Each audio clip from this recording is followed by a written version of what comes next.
Grabe, ang daming handa. Sarap. 3, 2, 1, Happy New Year! Anak, bumangon ka na dyan! Bilisan mo kumain, anak. Malilate ka na sa school. Excited ka na ba ulit mag-aral, anak? Bakit ang bilis ng bakasyon?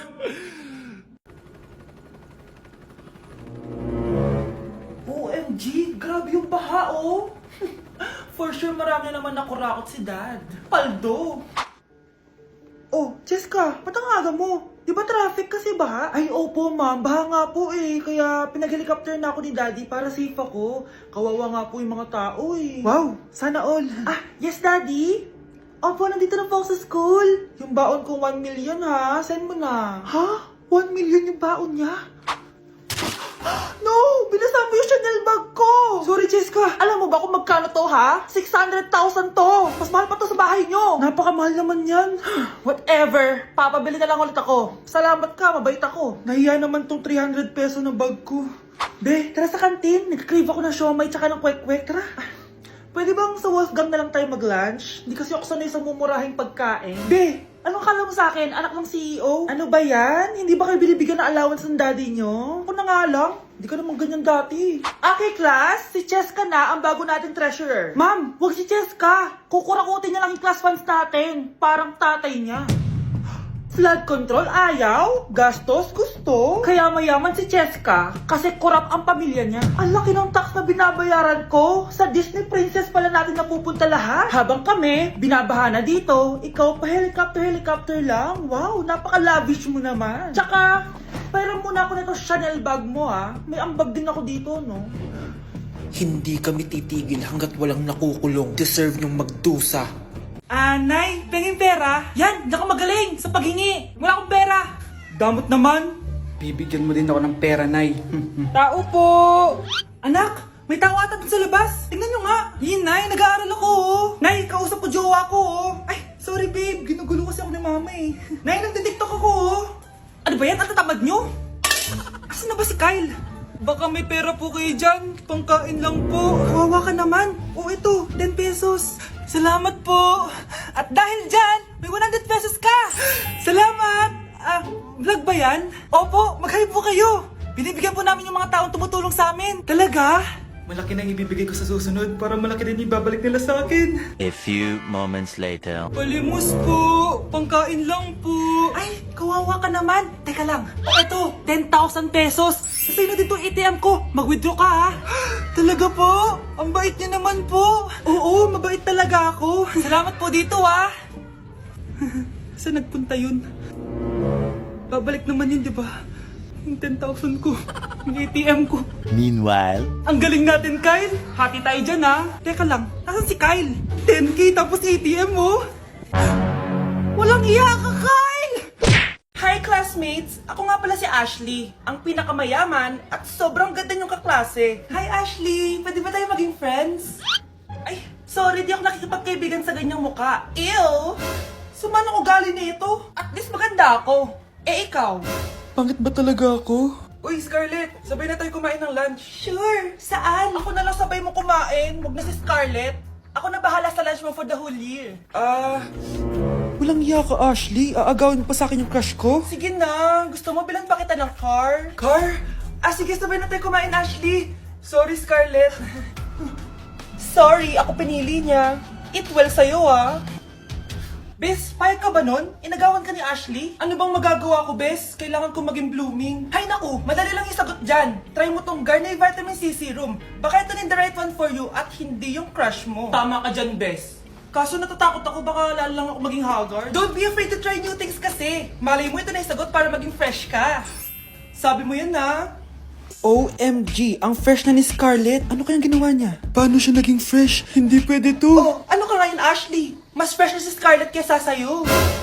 Scarlett, pwede ba tayong sabay kumain ng lunch mamaya? Che, di na kita kailangan. Sapat na sa akin ng Garnier Vitamin C Serum. Kasi it passes the hashtag Garnier yang che. Humanda ka na, Ashley. This is the beginning of my revenge. Yes! Ang taas ng score ko! Anong score mo, Scarlett? 19 yung score ko. Ay, hindi perfect. Buti pa ako, naka 20. Bawi ka na lang next time, ha? Scarlett, nagawa mo ba yung assignment natin? May assignment tayo? Hala, di ko nagawa. Huwag mo nang sasabihin kay mama. Ah, sige, di ko sasabihin. Ma'am, may assignment po pala tayo. Ay, oo nga pala, may assignment tayo, class. Ang hindi gumawa ng assignment, bagsak sa akin, ha? Bida-bida talaga tong si Samantha. Okay, class, sinong iboboto niyong president? I nominate Scarlett, ma'am. Ako? Di ako papayag. Dapat ako yung maging president. Go, Scarlett, kaya mo yan. I nominate myself because I believe na mas responsible ako. I believe na hindi ako nangungupit ng class funds. Iboto niyo ako dahil matataas ang mga scores ko. Iboto niyo ako dahil hindi ako nangungopya para lang tumaas ang score. Ako ba pinaparinggan mo? Mukhang may natamaan ata. Congrats, Scarlett! Deserve mo maging president! Gagawin ko yung best ko. Good morning, class. Hindi na papasok si Samantha. Ha? Ano nangyari? Ang balita ko, nag-drop na siya dahil sa sobrang pressure sa nanay niya. Palagi siya pinapagalitan kapag hindi perfect yung score niya. Nagalit din yung nanay niya nung hindi siya nanalo ng president. Kaya, na-depress talaga siya. Kawawa naman pala siya. Huwag niyo ko ikulong! Hindi ako scammer! Itigil niyo na yan! Hindi si nanay ang scammer. Pero nasa bahay na to, ang totoong scammer. Hoy bata, huwag kang mangialam. Wala ka namang ebidensya. Pero nay, alam ko hindi ko yung scammer. Tara na, sumama ka na sa akin. Mga anak, aayusin ko to ha. Babalik din ako, okay? Kung sino man sa inyo yung totoong scammer, umamin na kayo. Nakulong si nanay, di ba? Ate, walang may gustong makulong si nanay. Tsaka bakit kami lang tatlo sinisisi mo? Eh baka ikaw talaga yung totoong scammer. Imbes na magsisihan tayo, magtulungan na lang tayo para kay nanay. Malalaman ko rin ang totoo. Delivery po. Gabi na. May nagde-deliver pa? Kuya, kaninong parcel yan? Ah, kay Susan po ulit. Ha? Paano nangyari yun? Eh, nasa kulungan na si nanay. Aba ma'am, hindi ko po alam. Taga-deliver lang po ako eh. Sige na po. Oh, nasa gitna yung kalaban ha? Hoy, ayusin mo na itong mga damit mo. Ilagay mo muna dyan sa kama. Oh, ayun na! Paano naman ito laman ng parcel na to? Nakakainis, talo na naman. Ano ba ito? Ba't nandito to? Ito ba yung galing sa scam? Sabi ko na nga ba? Ikaw yung scammer! Ate, hindi ako yung scammer. May parcel na dumating at nakapangalan kay nanay. Di ba pang computer to? Eh, ikaw lang naman mahilig mag-computer dito eh. Ano na namang scam ang ginawa mo? Pasalamat ka, minor de edad ka pa. Bawal ka pa makulong. Pasensya na sa ginawa ng anak ko. Pagsasabihan ko to. Basta wag na uulitin ha. Ako na magbibigay sa mga may-ari neto. Sige na. Ang galing mo talaga. O ito, sino to cellphone? Akin tong pera. Mas kailangan ko to. Galingan mo pang mang-scam para mas marami tayong makuha. Bahala sa'yo. Makakaasa ka. Gagalingan ko pa. Ganda nito, oh. Sana maging successful yung pagbebenta ko ng damit noon, ha? Mahal, ang dami nating ibebenta mamaya. Manifest natin na makabenta kayo, Nay, para makaahon na tayo sa kahirapan. Hindi ako makapaniwalang nabili ko na yung pangarap kong tig 200,000 na relo. Wow, ang ganda niyan, Tay. Anak, tignan mo to binili sa akin ng tatay mo. Di ba ang ganda? Hala, di ba mahal yan, Nay? Mas mahal pa to sa bahay ng kapitbahay natin, no? Magbebenta ulit kami mamaya para mas marami tayong pera. Anak, binilang kita ng kotse. Gamitin mo to pag pupunta ka ng school, ha? Ha? Tay, di ko naman po kailangan ng kotse. Kaya ko naman po mag-commute. Gumastos pa tuloy kayo. Dami mo naman sinasabi, anak. Sige na, puntahan mo na sa labas. Wow! May sarili na akong sasakyan. Wow, ang ganda naman ng bagong kotse mo, Scarlett. Ay, salamat po. Hindi ka ba nagtataka, Scarlett, kung bakit ang bilis niyong yumaman?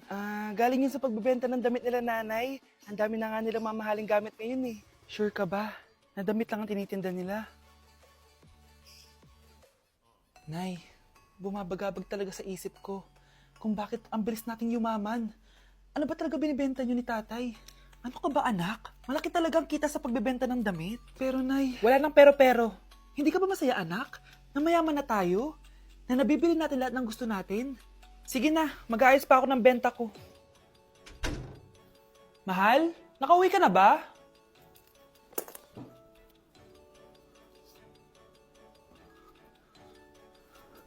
Ano ba talagang laman neto? Nagbebenta sila ng laman loob ng tao. Wow, sobrang ganda, mahal. Buti naman nagustuhan mo, mahal. Nga pala, kinuha ko na yung laman loob ng kapitbahay natin. Si Rosa? Malaking pera na naman to. Mahal, hindi dapat malaman ni Scarlett to, ha?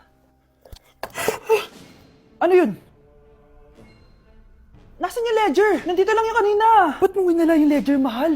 Nandun lahat ng mga sikreto natin. Sinong tao dyan?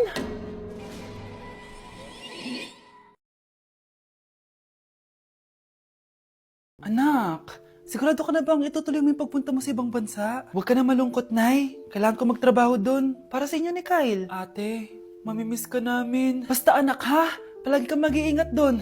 Kapag inaabuso ka nila, tawagan mo lang ako. Ano ka ba, Nay? Think positive lang tayo, ha? Sige na, baka malate pa ako sa flight ko. Bye-bye na, mamimiss ko kayo. Bye, anak. Nay, tumatawag si ate. Talaga? Hello, anak. Kamusta ka na? Nay, nakuha ko na sweldo ko. Nagpadala pala ako sa inyo, ha? Kumain kayo sa labas. Salamat sa binigay mo, anak, ha? Okay ka lang ba? Kapag may problema ka, tumawag ka lang, ha? Opo, Nay. Mababait yung mga amo ko. Huwag ka mag-alala. Nay, may pinadala si ate, oh. Nakamaleta pa. Surprise, Nay! Mga damit at sapatos yan para sa inyo. Siyempre, may chocolate din. Naku, anak, nag-abala ka pa. Pero salamat, ha? Sana inipon mo na lang yung pinanggas mo dito. Okay lang, Nay. Tinaasan nga nila yung sweldo ko kasi magaling daw ako maglinis ng bahay. Sige, anak. Galingan mo palalo, ha? Wow, ang daming laman! Bakit di sumasagot si Scarlett? Baka busy. Anak, tumawag na ba ate mo? Ilang araw na siyang di tumatawag ah. Nay, may tumatawag. Ay, salamat sa Diyos, tumawag na. Hello anak. Nay, may pinadala ulit sa ate. Ang bigat. Ano? Anong nawawala? Ano kaya naman nito? Hello? Hello?